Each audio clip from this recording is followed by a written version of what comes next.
Nous allons commencer avec les habiletés précoces en lecture, c'est-à-dire en maternelle, quand votre enfant commence à s'initier aux lettres, aux livres et aux sons. J'aimerais que vous vous questionniez un petit peu au sujet des facteurs prédictifs de la réussite des premiers apprentissages de la lecture et de l'écriture à la maternelle. Est-ce que vous avez une idée de ce qu'il est nécessaire de développer et de travailler à la maison?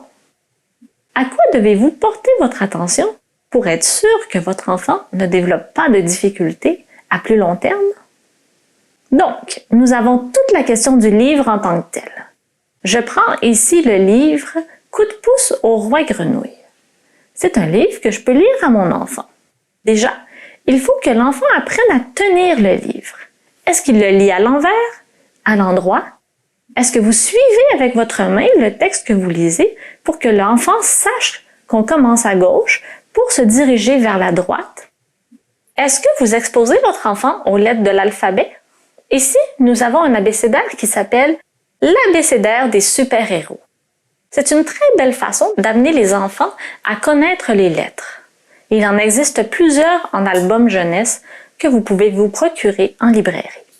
Ensuite, le principe alphabétique, c'est de connaître la comptine alphabétique de A jusqu'à Z.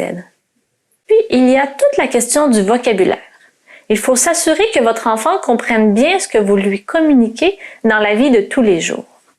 Si vous voyez que parfois, lorsque vous lui demandez de faire quelque chose et qu'il fait autre chose, c'est peut-être parce qu'il a de la difficulté à comprendre les nuances de vos consignes ou peut-être que vous avez donné trop de consignes en même temps. C'est ce qu'on appelle le langage réceptif. Comprendre le message et l'interpréter. Il faut être attentif à cela. Le langage expressif, c'est comment il s'exprime. Est-ce qu'il compose seulement des petites phrases avec certaines lacunes? Maintenant, ce qu'on travaille beaucoup à l'école, ce sont les jeux sur les sons.